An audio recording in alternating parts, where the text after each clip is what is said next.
Alors Miconia calvescens, c'est une plante qui a plein de petits noms sur la planète, pas très sympa.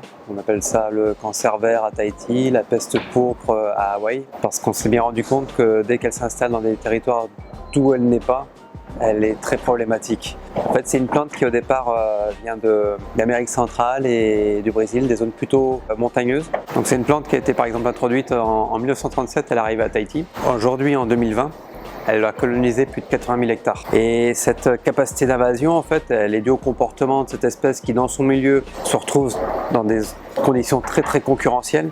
Dès qu'elle est sortie de ce milieu-là, elle a tous les atouts pour envahir des milieux beaucoup moins compétitifs comme le sont typiquement les forêts insulaires. Donc elle produit des millions de graines. Le moindre débris végétal de cette espèce est capable de s'enraciner dans le sol et de repartir. Quand on la coupe, elle rejette. C'est une plante qui a les feuilles violettes dessous parce qu'elle a des pigments qui lui permettent de maximiser la captation de la lumière. En Guadeloupe, on l'a détecté au début de l'année. On a vu un pied, c'est un agent du parc qui a détecté un pied. Aujourd'hui, on s'approche des 1000 pieds à l'issue de notre effort de prospection. Donc la stratégie, c'est d'éradiquer tout dès maintenant, mais on sait très bien que dans les années qui viennent, on en prend probablement pour 10, 15, peut-être 20 ans. On va devoir passer régulièrement, peut-être chaque année, peut-être tous les 2 ans, pour vérifier la zone et éviter qu'il y ait de nouveaux individus qui arrivent jusqu'à un stade fertile. Alors la mission est entièrement conduite sous maîtrise d'ouvrage de l'ADEAL avec des crédits du ministère de la Transition écologique. Un marché a été lancé au début de l'été.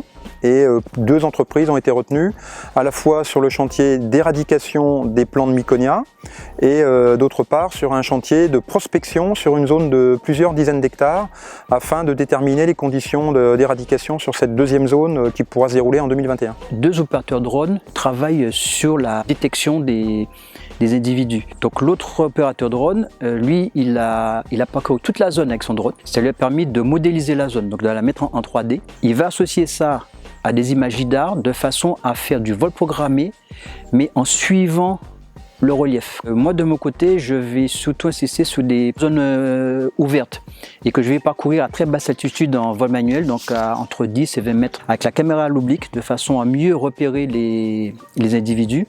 Et ensuite, je vais me positionner à la verticale pour prendre la photo, puisque dans la photo, on a les coordonnées GPS. Donc après, on va balancer tout ça sur une carte et on pourra cartographier l'ensemble de la zone.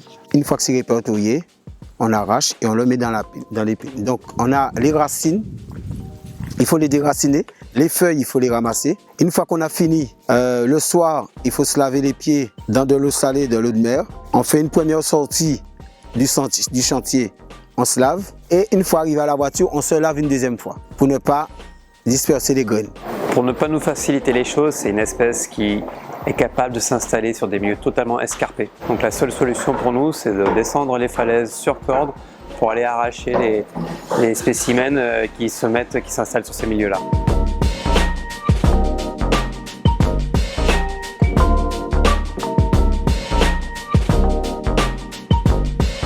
L'ADEAL a mis sur son site internet une fiche synthétique pour signaler les plants de Miconia qui pourraient être repérés au niveau de la Guadeloupe.